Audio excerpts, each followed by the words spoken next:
If you are still struggling with acid reflux, despite following a super restrictive diet, that actually could be part of your problem. When I struggled with GERD and acid reflux, I remember feeling like every single food was causing my symptoms. Even after restricting the main reflux triggers, I was dealing with constant symptoms of throat pain, mucus production, heartburn, pain underneath the rib cage, and coughing. If this sounds like you, you're probably in the same place I was. In this video, I will explain what foods you should actually avoid if you have acid reflux, what to do if you notice symptoms after every single food, a few important things other than food that may be causing your symptoms that you need to be aware of, and most importantly, answer the question, will you ever be able to incorporate your favorite foods back into your diet? So when I was struggling with GERD and acid reflux, I was constantly looking for the food that was causing my symptoms. Even after removing the main reflux triggers, I was really paranoid. When I would have a symptom after a food, I would start questioning, did that food give me symptoms? Until my list of safe foods was about 5 foods. This restrictive diet actually worsened my symptoms, and I'll explain why in this video. To begin, it's really important that you know which foods you should actually remove in order to stop and prevent acid reflux.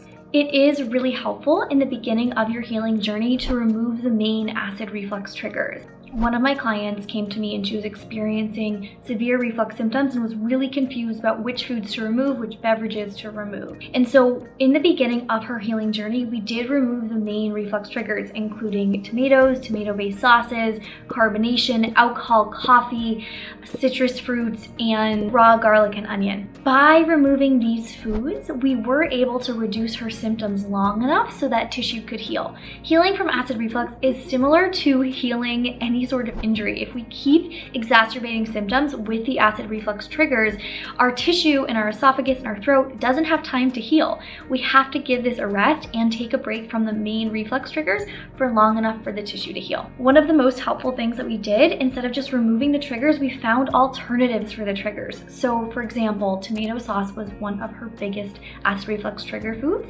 And so we found alternative sauces like a butternut squash cashew-based sauce, or a pumpkin Alfredo sauce, or a garlic-free pesto, so that she could enjoy food without having the acid reflux triggers in her diet. I know what you're thinking, will I ever be able to incorporate those reflux triggers back in? Make sure you stay till the end of this video because I will answer that question and explain how I usually do this process with my clients. Here's a question I often get asked by my clients. What if I notice repeated symptoms after a specific food that is not a reflux trigger? I want to tell you about a story of one of my clients named Emily. So she came to me, she had removed all of the reflux triggers, but she noticed repeated reflux symptoms after green pepper. Green pepper is one of those borderline reflux trigger foods. Just like peanut butter or really ripe banana, green pepper, raw green bell pepper, is a trigger food for some people with reflux. People do have unique and individual triggers. The way that we identified this trigger for Emily was doing food and symptom logging. So we were logging meals and symptoms, and we were able to identify her unique trigger, which was raw green pepper. After we removed this from her diet, along with using nutrition and lifestyle support and strategic supplementation, we were able to resolve her reflux symptoms so that she could go on her next trip to Italy and enjoy the food and the flavors. So many of my clients, including myself, have felt like they are just shooting in the dark when it comes to deciding what to eat for acid reflux. And so this process of identifying your unique triggers and using our 4-pronged approach to resolving acid reflux, which is nutrition, lifestyle, nervous system support, and strategic supplementation, this has really helped my clients get clear on what to eat to heal their esophageal tissue and stop acid reflux. Many of my clients also come to me feeling like they have acid reflux after every single thing they eat, no matter what. So what should you do in this situation if you have persistent symptoms after removing all of the triggers and no matter what you eat? When this is happening, this is suggesting to me that we have not addressed the root cause of your symptoms.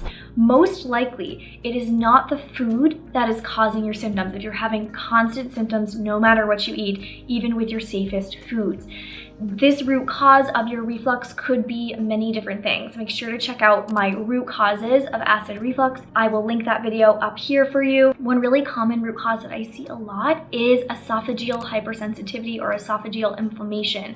So when you have had long-term acid reflux, that tissue of the esophagus and the throat is extremely sensitive. So a lot of my clients and FLORA members will remark that no matter what passes through, they are feeling that burning or pain or mucus production because the esophagus is so sensitive. And so we have to reduce the inflammation of the esophagus in order to stop these symptoms. There are so many reasons why someone may be experiencing acid reflux. Everything from a structural issue to chronic stress to a hormonal imbalance.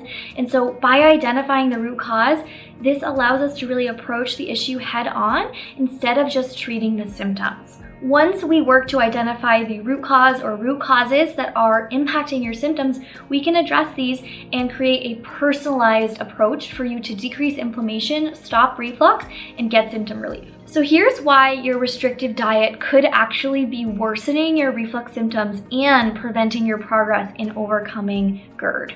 In the example of my story, when I was removing tons of different foods outside of the common reflux triggers and only had about 5 safe foods that I could eat, this resulted in severe undernutrition. I was severely undereating, and undereating is a big root cause of bloating, slow digestion, slow motility, and reflux.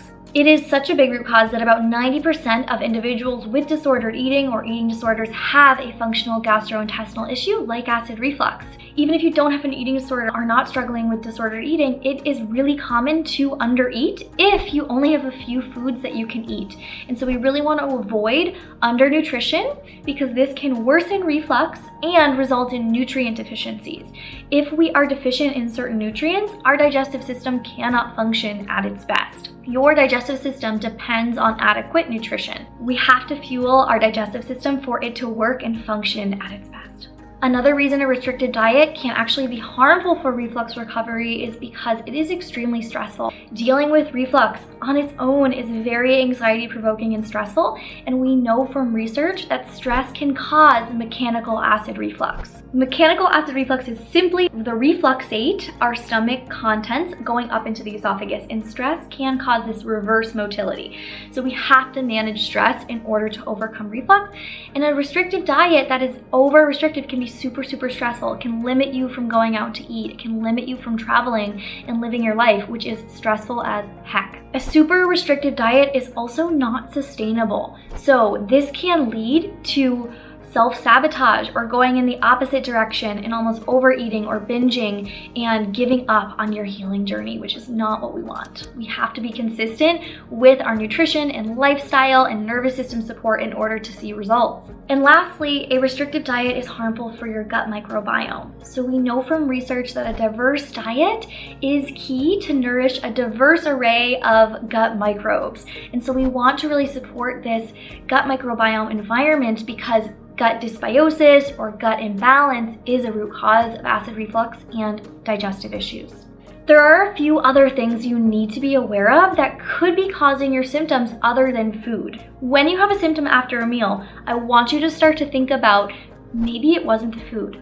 There are other things that could cause your symptoms, including poor mealtime hygiene. So if you ate super quickly and your stomach didn't expect that food, and it's a large volume of food, sometimes it can just come back up. So slowing the rate at which your stomach fills, really chewing well, starting that digestive process in the mouth, that is a really helpful key tip, especially if you have a hiatal hernia.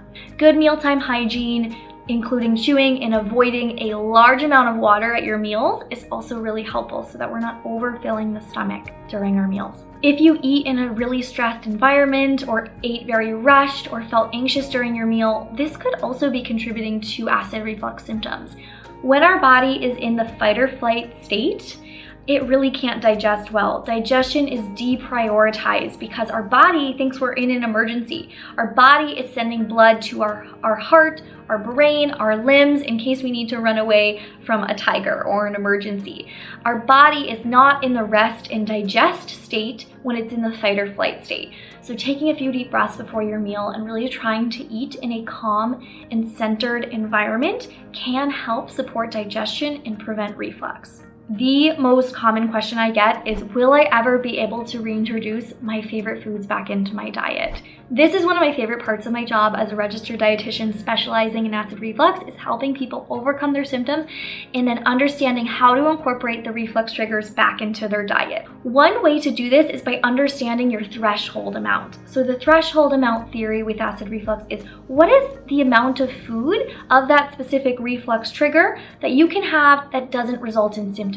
So for example, coffee. One of my clients, Linda, it was so important for her to reintroduce coffee. And so we were able to do that by slowly reintroducing, identifying the threshold amount, which was about 5 ounces of coffee mixed with milk, that she could have without causing symptoms. And so it's absolutely possible if we are able to reduce that inflammation, address this from a root cause perspective, and then slowly reintroduce the most important triggers in your threshold amounts.